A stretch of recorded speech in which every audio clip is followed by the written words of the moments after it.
Hello, isn't it Romantic Readers Club? I'm here with Blue Sapphire, and I'm going to interview her about her latest series with Source Books and a bunch of other stuff. Anyway, let me introduce her first before I go in a tangent. Blue started writing books to heal herself after losing her mother to breast cancer in 2007, followed by a miscarriage only 8 months later. Books and words were one of the things that held her together. As a young girl, Blue's mother introduced her to the world of love and music through movies like Seven Brides for Seven Brothers, Bye Bye Birdie, and Neptune's Daughter. Once she got her hands on books that sucked her into the magic that pages bring, an authoress was born. A story here, a few songs there, but she actually didn't complete a manuscript until 2009. However, books were piling up and collecting dust as fear clung and whispered evil thoughts. Yet fear was silenced in 2015. Needing to write in order to breathe and wanting to share, Blue Sapphire rose from the ashes and entered the world. Blue is now an award-winning, best-selling author of over 30 contemporary romance novels and novellas. She writes with the intention to touch the heart and engage in her worlds. Whether writing is Blue Sapphire or Royal Blue, every word is meant to have a lasting touch that leaves you breathless for more.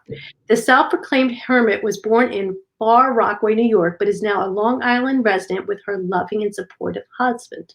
The two work round the clock creating music and characters. There is no shortage of laughter or creativity in their home. Welcome, Blue. I'm sorry I messed up your intro. Hi, you did well. Sorry, I'm trying to read it, and I had read it ahead of time, but of course, once you hit the record button, everything changes. But so, how are you doing in quarantine land in New York? I'm handling it. I'm doing the best that I can.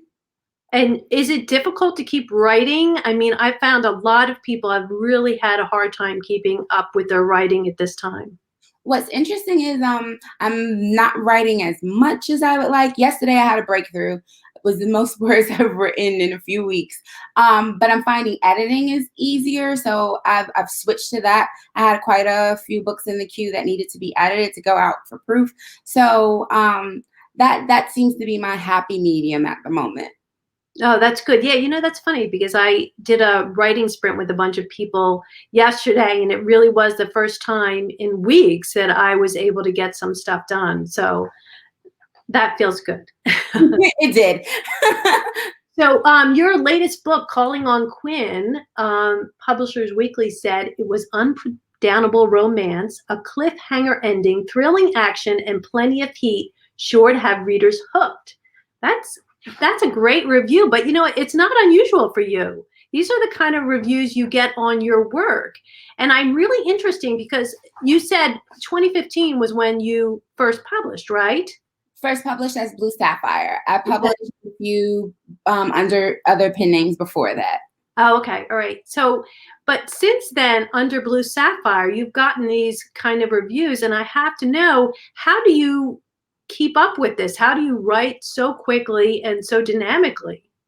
My mentality is to do better than my last.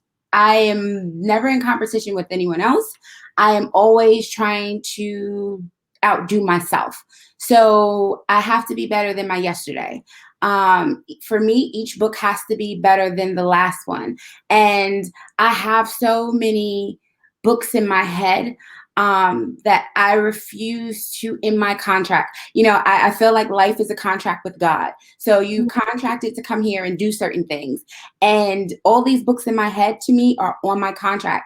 And I refuse to end my contract without meeting all of them. And when I tell you I have a ton of books in my head, I could keep you entertained for years. So knowing that I need to get to all of those, I have to move quickly. So you have all of these books in your head. I think that is amazing. And people always ask where ideas come from. And I have to ask you that question. Do you just have them all lined up, these ideas, or do you see something and it sparks an idea and sets your mind going? So many have started as dreams, and once they start as dreams, then they evolve from there. Some have come from visions. I can be washing the dishes, and a character will pop up and show me their face, and I'm like, "Well, who are you?" And then here's something funny that happened yesterday. One of my readers in my private group, she posted a picture of a guy, and she was like, "Blue, I need a story," and I was like, "Wait." Wait. Let me explain something to you. Authors have we're like where we have like ADHD. Did I say it right here? You know, for She me, thinks that she can just give you a character and you're going to write a story for her. you place a character before me, and my head is going to disappear into that character and off of what you want. So I'm telling her, you can't do that because I'm writing right now. You give me this picture of this guy, and I am going to write. I'm going to write a story in my head, and now I'm so far away from what we're supposed to be doing. So that even happens. I can be in the midst of a series and a midst of a collection, and then someone to show me a picture, and then it's like, oh God, why did you do that? That is amazing. Now I have a sci-fi story in my head. Oh my gosh, that's fantastic. That really is a gift that you have.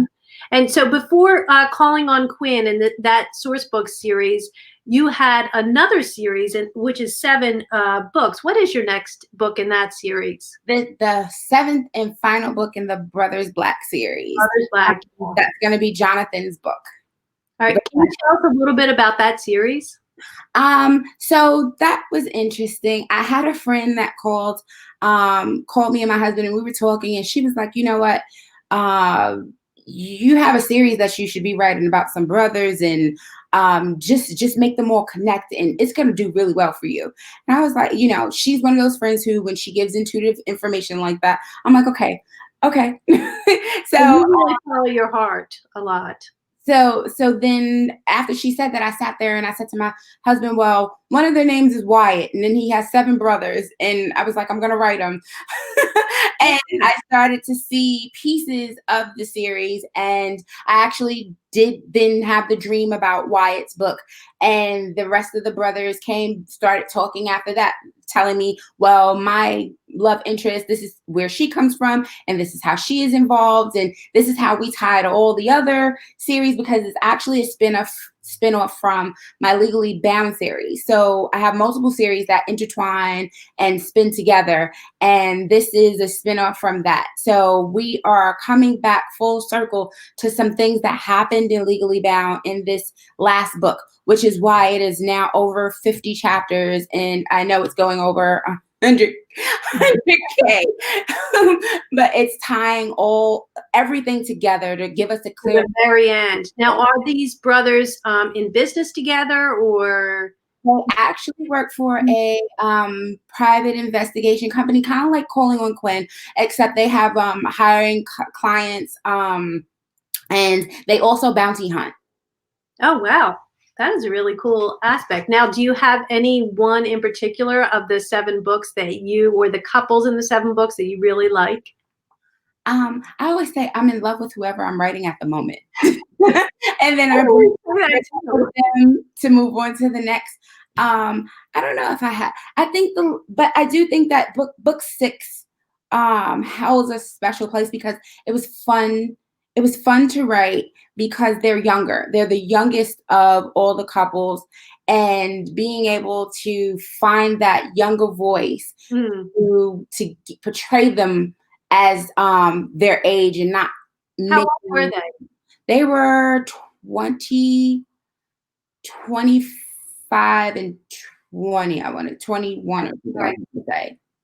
All right. So they are the youngest of them all. I think book 1 probably was the most personal for me, because I actually wrote the emotional scenes with her mother passing from cancer from my own experience. People tell me that they feel that scene, probably because I actually did pull from self for it. So those 2 books are probably my favorite out of the series. Yeah, and you know what? I was actually going to ask you about that. Was there a scene, or is there a scene that you've written that even if you read it again, you will still feel emotional about it? I've been re-editing book one. I'm actually re-editing book 1 to 4. Or is it 5? 5. That's when my new editor came on. So we're going back through, and I wanted to fix some things before I gave it to her. And I bawled like a baby. Aw, is I'm that all that emotion from your mom? Wow. I'm like, I wrote this. Why am I crying? Yeah.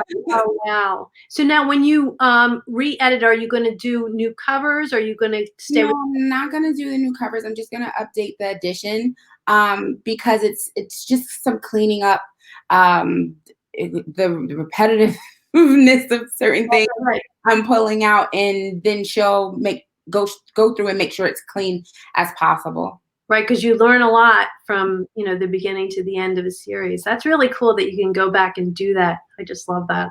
I would love to get my hands on my books and go back.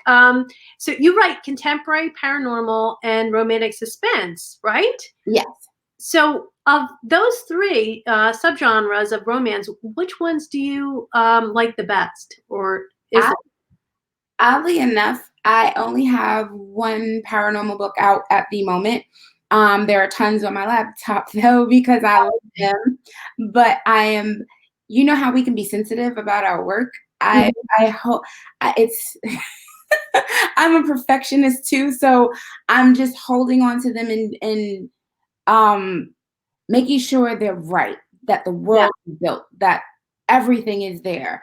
But I absolutely, I think readers would be mad at me, because if I had to choose between the two, I would so walk away from contemporary and live my life in paranormal.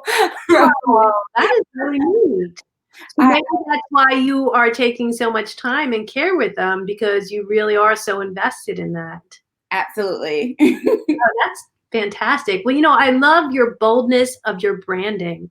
I think it is so amazing. You have dynamic image that transfers to your books and products. You even have products that you sell. Can you tell a little bit about how this alter ego came into being?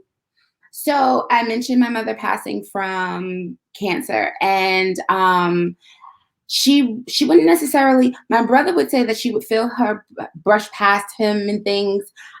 He would know she's there. I'm afraid of that. I am welcoming it in. There are certain things that I'm open to. I'm not open to that. So Right. I believe that spiritually she knew she needed to come to me in dreams. And when she would adorn me in blue sapphires and diamonds. And Oh, this is repeatedly. This was going on for months. And I wow. kept saying to my husband, every time she comes, I'm in these crowns and gloves and shoes, Wow. blue, but they're covered in blue sapphires and diamonds. And some time went on, and I decided to use that as a pen name. And once we realized, okay, you picked a color for a name, let's go with it. And I've tried multiple color dyes, multiple wigs, until I got the color that I wanted. My husband shakes his head, because if we go past a MAC store and I feel like the season changed enough for them to get new colors, I want to know what new blues they have. I'm buying all the lipstick, the eyeshadow. We're collecting blue, and he's just like, oh, I'll sit over here.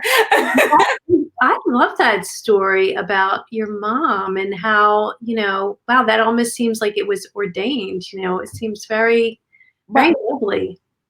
actually, the final dream that pushed me into publishing the Blue Sapphire books, because like I said, I had them. I just was holding on to them because I didn't know what to do with them, where to put them.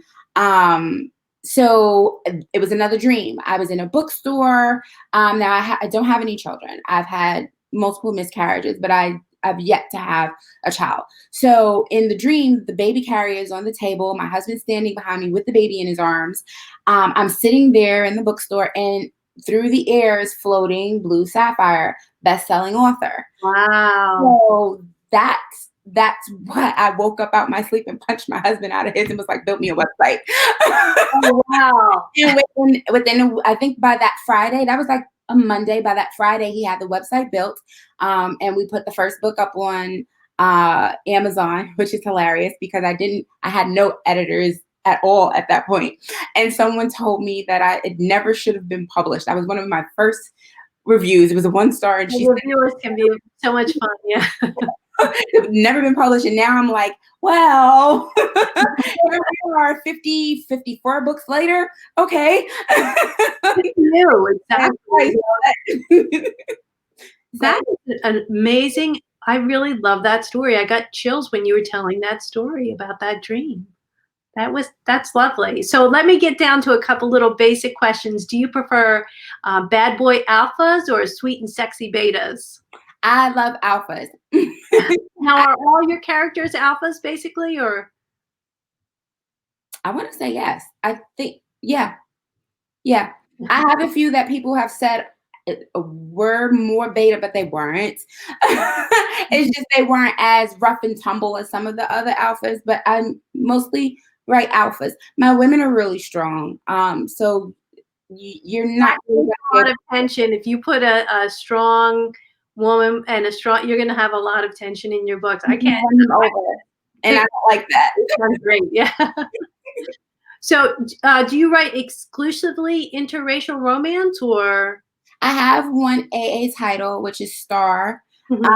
I do want to add more to that series, but I've gotten so deep into the web that spun off from Legally Bound that it's like I don't know when I'll get back to that. And it just happens to be what my characters show me they are. Even when I pop out of the Legally Bound and Brothers Black and Ballers world, I do who the characters show me they are.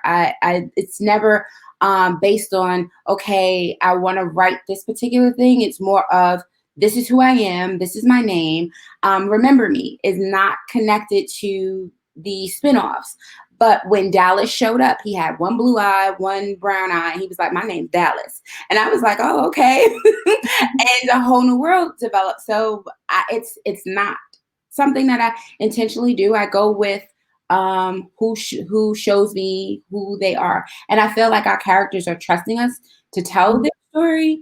Yeah. So it's a matter of, I'm not going to disrespect what you're telling me, because then you'll stop talking. So if that's who you are, then that's who you are. And that's really a good sign that you're hearing their voices too, when you see them that fully, and even their name, like, you know, that their name comes in that clearly, like, I'm Dallas. Like, that's fantastic. I love that. And I was actually writing something else when Dallas showed up. I was so mad at him. I was in the middle of I'm busy right now, right? Right. And he was like, no, you're gonna stop that. I'm just a novella, so just finish it.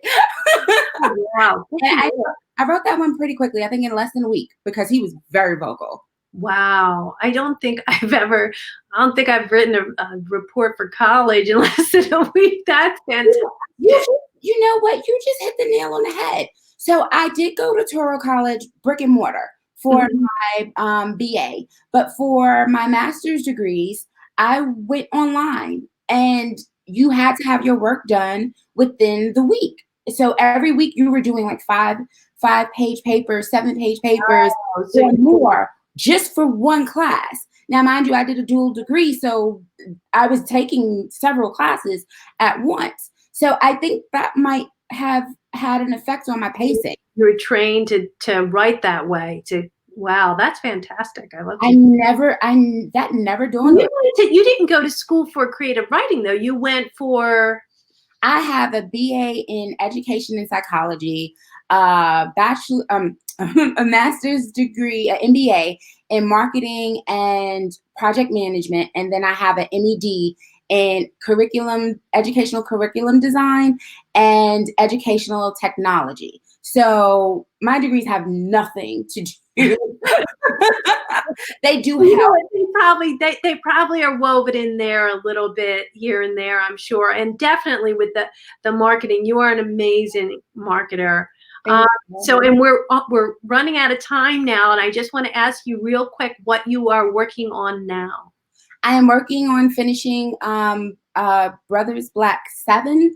And I also have a special project. It is the A-Hole Project. Some authors and I are getting together, and the challenge was to write the biggest A-hole we could and still get you guys to fall in love with them. Oh my So gosh, that's there are fantastic. 5 books in that series. I'm writing it with Ivy Harper, Tia Rain, and Tiffany Patterson, and I also have 2 titles in the series. So there are 5 books. I wrote 2 of the 5. And how did that challenge come about? Were you guys just chatting one day and Because my brain never stops. And then one day I saw someone post something and I was like, he's not lovable. Hey guys, do you want to do this with me? We can write the biggest jerks we can, but they have to be lovable. And they were like, yeah. So that's where that came about. oh, that's a fantastic idea. I want to see you pull that off. Oh my God. Oh my God. I'm in love. Not only did they pull it off, but their heroes are hilarious. I'm not going to talk about mine because who cares about me? But the ladies who wrote with me, they didn't just meet the challenge, but they made them hilarious. The stories are lovable, and you do love them by the end. They're complete jerks, but you love them by the end. They did amazing. That is wonderful. So it's these are all separate books or an anthology? They're all separate. We decided to do them separately, so they're going to drop time drop rapid releases. So once the first one drops, they're going to drop one every week. So for 5 weeks, we'll be releasing books. And when does the first one drop? Do we know? Or we were shooting for July, but we may have, with all of this going on, everyone's headspace isn't where it should be. right. Kids are at home, so that kind of messed up the schedule of one author because she has to homeschool. So a lot of people are going through that right now. So we may have to push into either August or September. So it's going to be late summer, early fall, it looks like. You keep the readers in Isn't It Romantic Book Club updated and let us know when that is happening, because I certainly will. For that. Thank you so much for joining us here today. We'll see you soon, I hope. I hope so. Thanks. Bye.